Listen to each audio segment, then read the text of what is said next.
Akkam jirtu hordoftoonni chaanalii Dhaloota Qubee. Viidiyoo keenya kanarraatiin Afaan Oromoo Amaariffaan salphumatti barannaa። እንዴት ናችሁ ውድ የdhaloota qubee ተከታታዮች? በዛሬው ቪዲዮአችን አፋን ኦሮሞ ውስጥ ከፊደላት ወይም ቁቤ ከምንለው በቀላሉ ድምፅ እንዴት መመስረት እንችላለን የሚለውን እያየን በዛ በምናየው ድምፅም አንዳንድ ምሳሌ እየወሰድን አብረን እንቆያለን ማለት ነው። አባ ጀኒካና ከኑማን ጀልቀምና አፋኑ መኬኛ ከተብነ አፋኑ መኬኛ ከተብነ። እንግዲህ በባለፈው ቪዲዮ አፋን ኦሮሞ ውስጥ ቁቤ ወይም ፊደል የምንለው በሶስት እንደሚከፈልና ተነባቢ፣ አናባቢና ድርብ ፊደላት ብለን እንደምንጠራቸው አይተናል። በዛ ቪዲዮ ያየናቸውን ፊደላት ተነባቢና አናባቢ ድምፅ እንደሚፈጥሩም አይተን ነበር ያቆምነው። ስለዚህ ባ ከምንለው ፊደል ወይም ተነባቢ ከሆነ ፊደል ጀምረን ከአናባቢ ጋር አንድ ላይ ያጣመረን ድምፅ እንዴት ነው መፍጠር የምንችለው የሚለውን እናያለን ማለት ነው።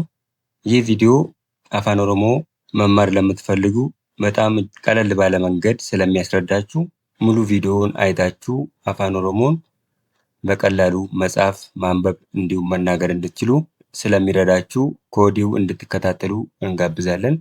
ስለዚህ እንግዲህ የመጀመሪያው ፊደል አፋን ኦሮሞ ውስጥ አ ነው ብለናል። አ ደግሞ አናባቢ ስለሆነ እሱን እናልፍና ሁለተኛው ባ ብለን ከምንጠራው ፊደል ወይም ቁቤ ጀምረን አምስቱን አናባቢ እያስገባን እንዴት ነው ድምፅ መመስረት የምንችለው የሚለው እናያለን ማለት ነው። ስለዚህ ከመጀመሪያው ስንጀምር ኖርማሊ ፊደሎችን ስንጠራ እንግዲህ ለአጠራር እንዲመቸን አ፣ ባ፣ ጫ፣ ዳ እያለን እንጠራለን እንጂ ወደ ድምፅ መመስረት ሂደት ስንሄድ አንድ ተነባቢ ጋር አናባቢ ማይጻፍ ከሆነ አፋን ኦሮሞ ውስጥ ድምፅ አይሰጠንም ማለት ነው። አናባቢ ብቻውን ድምፅ አይሰጥም። ስለዚህ እንደ ምሳሌ ባ የሚለውን ፊደል ብንወስድ ብለን ነው እንጂ የምንቆመው ምንም አይነት ድምፅ አይመሰረትልንም። ስለዚህ ከአምስቱ አናባቢ አንዱን አጠገቡ መጻፍ አለብን ማለት ነው። ከመጀመሪያው አናባቢ ስንጀምር ባ ጋር አንድ አ ወይም በእንግሊዘኛው ኤ የምንላትን ባ ጋር ስንጽፍ በ የሚል ድምፅ ይመሰርታል ማለት ነው። ባ እና አ በ የሚል ድምፅ ነው የሚመሰርተው። እዚሁ ባ ብለን የምንጠራው ፊደል ጋር ሁለት አ ወይም ደግሞ ሁለት ኤ ስንጽፍ ደግሞ በ ብለን የጠራነውን ሁለት ኤ ሲሆን ባ ብለን ድምፅ እንመሰርታለን ማለት ነው። ስለዚህ ባ ፊደል ጋር አንድ አ ስንጽፍ በ ይሆናል። ሁለት አ ወይም ሁለት ኤ ሲጻፍ ባ ይሆናል ማለት ነው። ስለዚህ የመጀመሪያውን በ ብለን ከመሰረትነው ድምፅ እንደ ምሳሌ ቃላቶችን ስናይ በ በላ፣ በላ። እዚህ በላ የሚለው ቃል ወይም በአፋን ኦሮሞ ጀቸ ብለን የምንጠራው በላ ብለን ስንመሰርት የመጀመሪያው ድምፅ በ የሚል ነው። በ ስንል ባን ወይም ቢን እንጽፍና አንድ አ ወይም አንድ ኤ አጠገቡ እንጽፋለን። በ የሚል ድምፅ ይሰጠናል። ከዛ ቀጥሎ ካያችሁ ላ የምንለው ፊደል ወይም ኤል ነው የተጻፈው። ኤል ጋር ላ ብለን ለመጥራት ሁለት ኤ ያስፈልገናል። በአጋጣሚ ሆኖ ኤን አንድ ብጽፍ ኖሮ በላ የሚለው በለ ይሆናል። ለምን? ላ ብለን ድምፅ ለማውጣት ሁለት ኤ ከኤል ቀጥሎ መጻፍ አለብን። በላ፣ በላ ብለን እንጽፋለን ማለት ነው። በላ ማለት ደግሞ አደጋ ማለት ነው። ሁለተኛው ቃል በልፈ፣ በልፈ ብለን ስንጽፍ የመጀመሪያው ድምፅ በል የሚል ነው።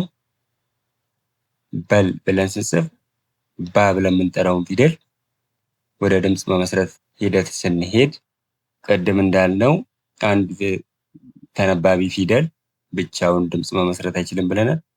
ስለዚህ በ ብለን ስንጽፍ አንድ ኤ ወይም አንድ አ አጠገቡ ያስፈልገናል ማለት ነው። በል ስንል ባ አ ላ አንድ ላይ በል ይሆናል።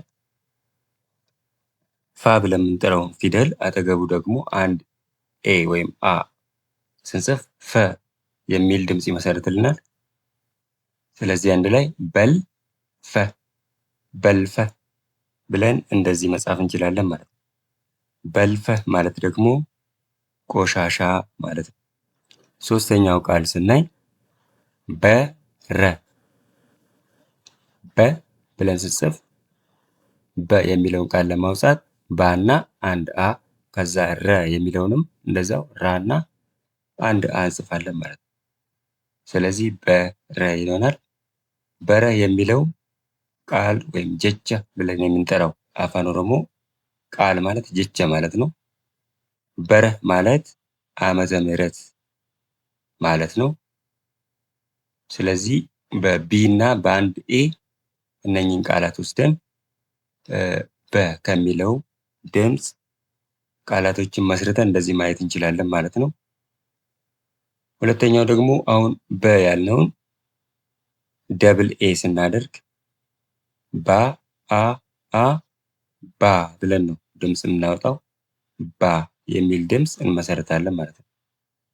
በዚህም እንደ ምሳሌ አንድ ቃል ስናይ ከአፋን ኦሮሞ ባ ከሚለው ባለ ባለ ብለን ቃላት ወይም ጀቻ የምንለውን መመስረት እንችላለን። ባለ ማለት ደግሞ ቅጠል ማለት ነው። ባለ ቅጠል ብለን እንደዚህ መመስረት እንችላለን። ወደ ሁለተኛው አናባቢ ከቢ ጋር ስንሄድ ሁለተኛው አናባቢ ኤ ነው። ወይም በእንግሊዝኛው ኢ ብለን የምንጠራውን ፊደል ባ የምትለውን ፊደል ወስደን አንድ ኤ አጠገቡ ስናስገባ ቤ ይሆናል። ኤ የምትለው አናባቢ ደግሞ ሁለት ስትሆን ቤ ብለን የመሰረትነው ድምፅ ረዘም ብሎ ቤ ይሆናል ማለት ነው። ቤ።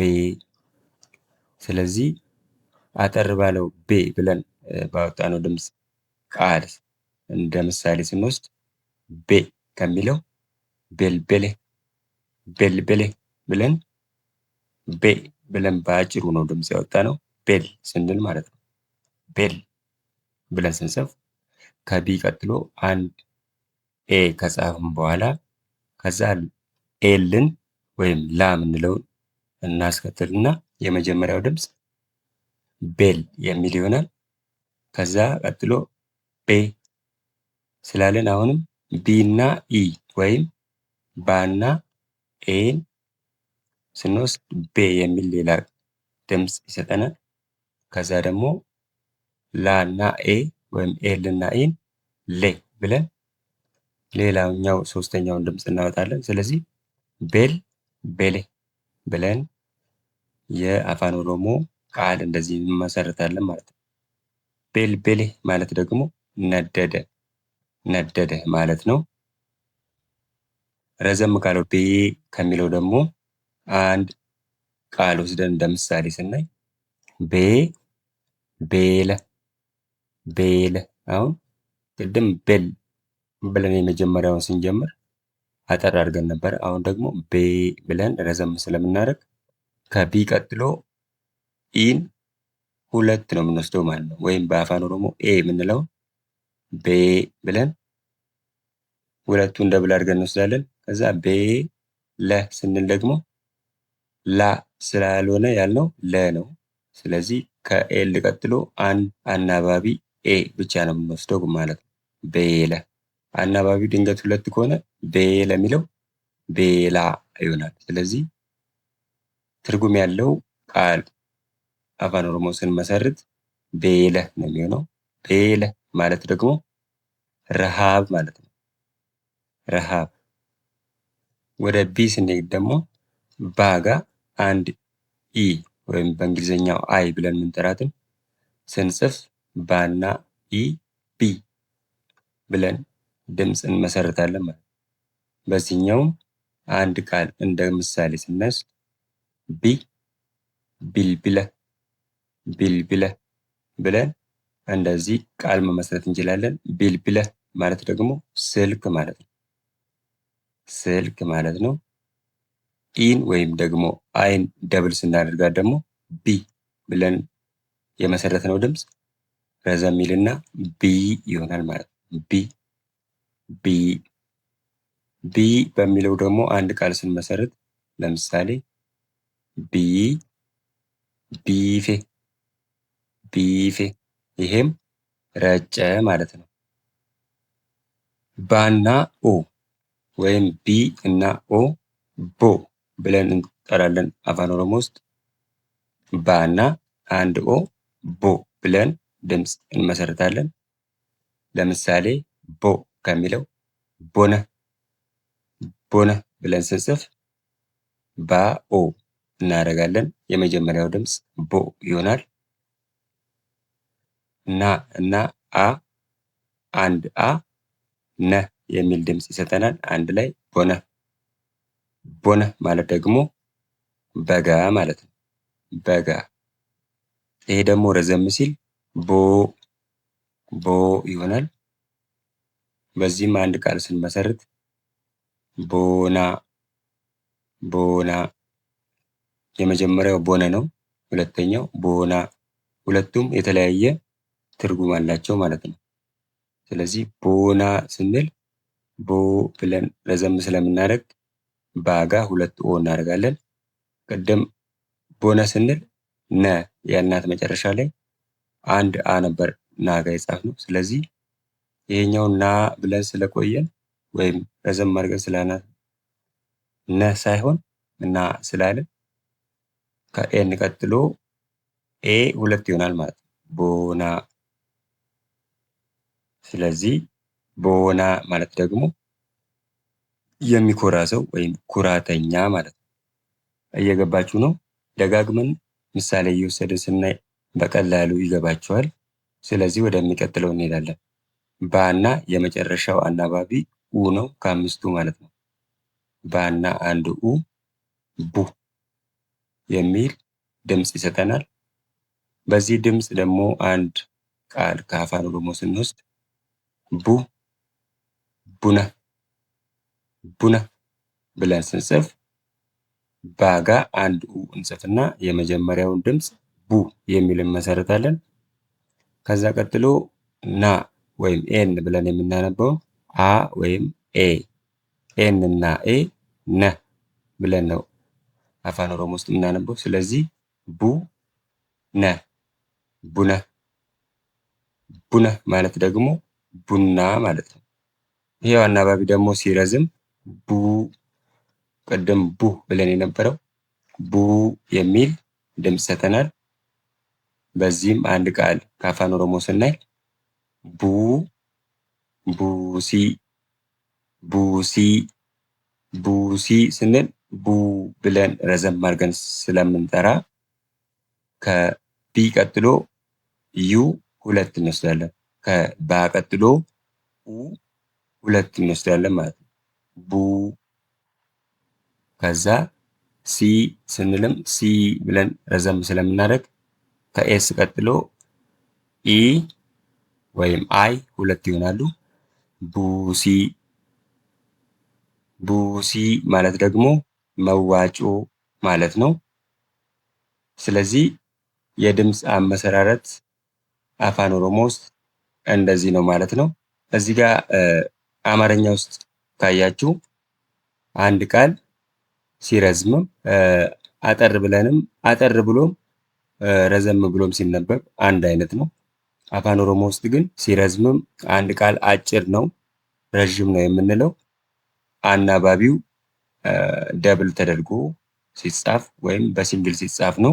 እንደዛውም ቃላቶች ውስጥ የሚጠብቅና የሚላላ የምንለየው በአናባቢው ተደጋግሞ የመጻፍ እና ያለመጻፍ ሁኔታ አሉ ማለት ነው። እነሱን ፕራክቲስ በማድረግ በቀላሉ አፋን ኦሮሞን መጻፍም ማንበብም ይቻላል ማለት ነው።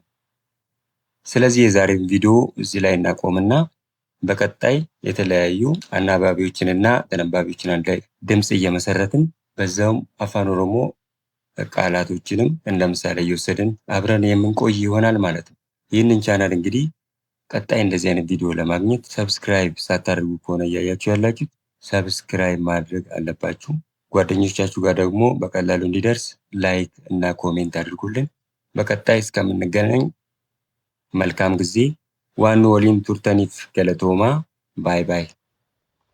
አባ ጀኒካና ከሉማን ጀልቀምና አፋኑመ ኬኛ ከተብነ አፋኑመ ኬኛ ከተብነ